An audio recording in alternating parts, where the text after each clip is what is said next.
Don't miss The Summer of Trump, hosted by Joe Walsh and featuring Hugh Hewitt and Guy Benson, August 22nd. Go to 560theanswer.com/summer to get your tickets. Good morning, Dan and Amy. So, per Mike Scott's newscast, let's see if I got this right. The Attorney General is being dispatched to El Salvador to work with Ortega and the communists to combat MS-13. I love that episode of Narcos. Yeah.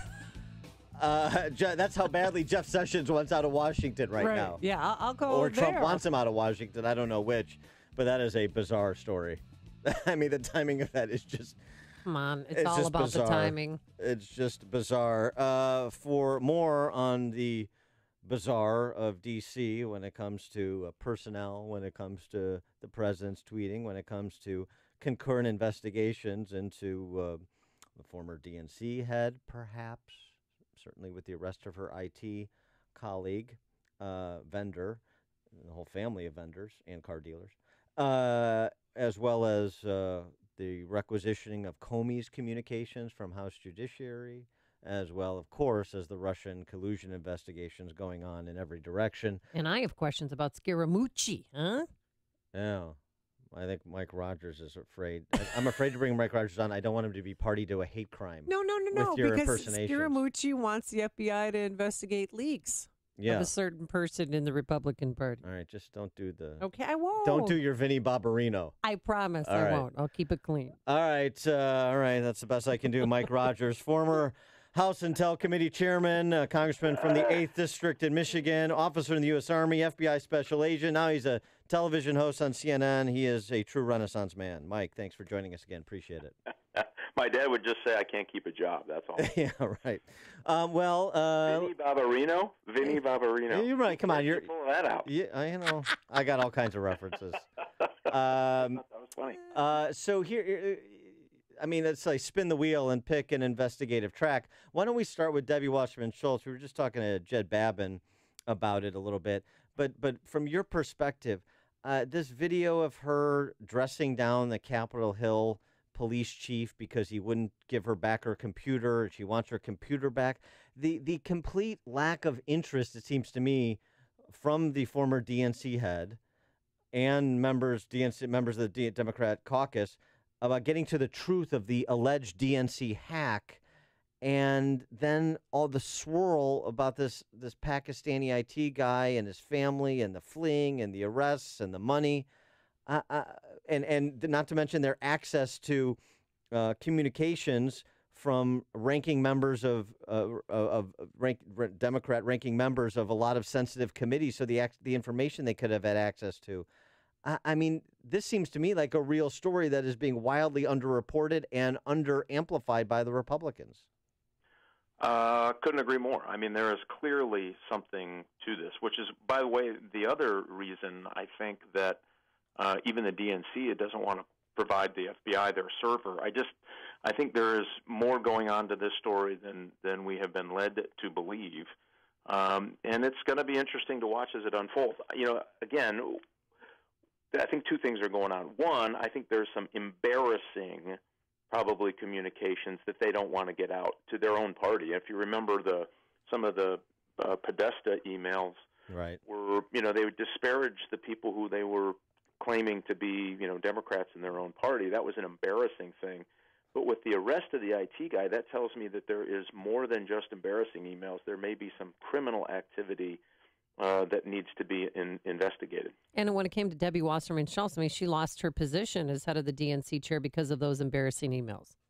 Yeah, absolutely. And, certainly I think it could have gone deeper than they actually did it, but they were looking for the quick move and moving along. They put Donna Brazile in to try to, who is a person of stature in the Democrat community. So she was able to kind of, I think, tamp things down. But it just clearly sounds, and a lot of times the news media will focus on the things that are certainly, the shiny toy for the moment.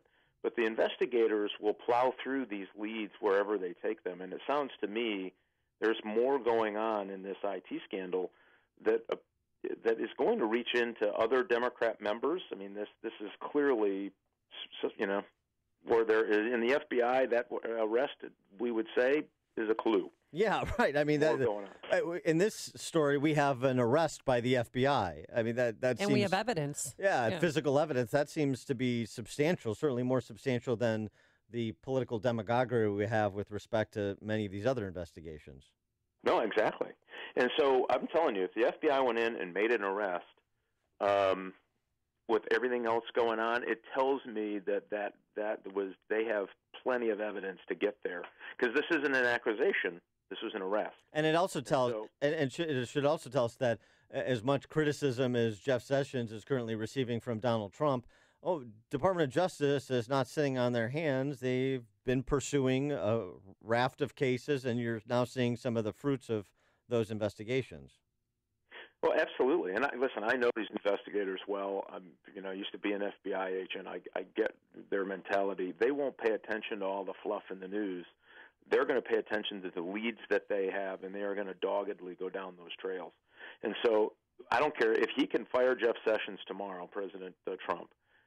Whoever they appoint is not going to get these FBI agents off it. Somebody would have to walk into that squad and say, you're done, you're not investigating this. And I'll guarantee you all hell would break loose. So some notion that trying to control your attorney general is going to control where you think the investigation is going to go is nonsense. Now, the attorney general will have the final say on prosecute or don't prosecute, but the investigation itself is, I just don't see any way that comes to a screeching halt. And again, you want them out there doing it. If you have nothing to hide, then let them do their job and start paying attention to when they make arrests. That's a big deal. They made an arrest in this case on the IT guy that was working with Debbie Wasserman Schultz, Democrat from Florida. So besides berating Attorney General Sessions on Twitter, he's also, asking him to replace FBI Director Andrew McCabe. As a former FBI agent, how do you feel that he's doing so far as the acting FBI director? I think he's doing fine. Listen, I thought that given some of the conflicts earlier that McCabe was probably not the right guy to be the interim director. They should have either stepped someone else up or moved someone else in. I just believe that because he came with his own set of baggage, and I just thought it was important for him to move along quickly in that whole episode. That being said, he's doing fine. He's not starting, being vindictive in his investigative approach at all. And I've worked with Andy McCabe before when he held other jobs in the FBI, and I was chairman of the Intel Committee. So I know who he is. He got kind of gummed up in the political thing in Virginia. He shouldn't have done that. Probably shouldn't be serving as acting director given those kind of conflicts. However, he's a good man. I think he's trying to do the right thing. I don't think he's changing it. I just think that some notion that the president thinks by attacking these people openly like this is helping his cause. These agents will say, you know what, I'm not doing anything Saturday. I think I'll spend Saturday investigating this too. And how about my nights? I think I'll give up a few nights trying to figure out what in the heck is going on. Some notion that you're going to intimidate these people off of what they're doing is just nuts. And I think it takes away from his ability to talk to the American people about what does he really want in the health care bill? What does he really want in tax reform? It's going to take every bit of his skill to move Congress, to move Americans in his direction on his agenda. When he's tweeting about the Attorney General and, Mika Brzezinski on MSNBC or saying something about McMaster's, his own national security advisor, I think it just detracts from what he's trying to do, and it takes away from the office of the presidency. I think in the long run it's going to hurt him badly. I want to stay on the other side just because, we have covered the accusations of Democrats wall to wall from the outset of the Trump administration. So to have some new information coming to light that's not being covered, not particularly well or with any particular alacrity, is a little distressing to me. Another piece of this, Fusion GPS. This is the op research firm that created the phony baloney Trump Russian dossier, right? So its co-founder, Glenn Simpson, who's a former investigative reporter with the Journal, Wall Street Journal, said he reached it's a report that he reached an agreement to speak with the Senate Judiciary Committee privately, and we're learning more about Fusion GPS, including doing work for the Venezuelans, where they essentially ran a smear campaign against Venezuela reporters that were following a money laundering operation involving Venezuelan electric power plants through American banks. Also, there is an accusation that Fusion GPS was working on behalf of Russian interests to repeal the now infamous 2012 Magnitsky Act, which was central to this whole Donald Jr. Meeting with the Russian attorney. Fusion GPS, which effectively is operated as a Democrat op research firm, is at the center of two of these matters with two rogue enemies of the American state. So what about this? I mean, do you get the sense that there is a real secondary story that puts a lot of these pieces together that has nothing to do with what's been reported for the past 6 months, or is that just kind of fantasy conspiracy mongering on my part? No, I mean, I think it should clearly be investigated. Listen, I am a big believer that all of this Russian stuff that is all Russia, all the time, every day, has driven, I think, a dangerous wedge in the country. It's made Democrats say, yes, everything that the president done is illegal and bad, and the Russians stole an election, which is candidly not true.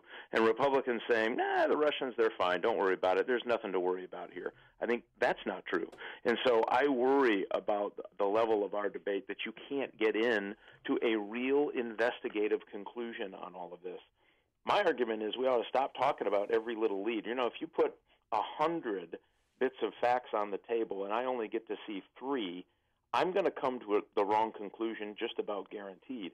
And what happens in the news every day is you see this one thing and you think, oh my God, it's, you know, the whole thing is over and it's done and they can't survive, and people start screaming impeachment. You don't know the other 97 pieces of fact that the investigators have that may or may not support that conclusion. And so I worry about the way we're handling this. Certainly in the court of public opinion, there is an effort to condemn the president and have him as guilty as he can be. And of course, and then on the other side, the Republicans have just decided, no, the Russians are good. You know, don't worry about Russian intelligence interference or attempted interference with our elections. Don't worry about that. And I'm so excited. Declassified is back on CNN this Saturday. I saw a tease for this show. It's going to be really good. Oh, it's going to be great. Even for your Fox News watchers, sneak into your living room or your basement. Yeah. Flick it over to CNN at 9 o'clock on Saturday night. It's not a political show. It's about great American spy stories. This one is about a great sting operation to get an arms dealer that was getting arms to terrorists all across the country, and it really unfolds. It's just like a great thriller. You're going to love it.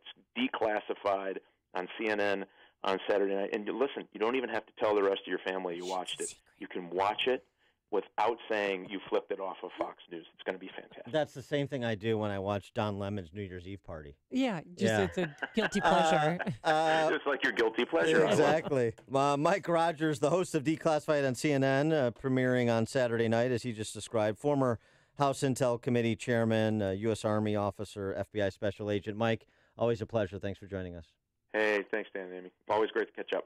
Thank you. And he joined us on our turnkey.pro answer line.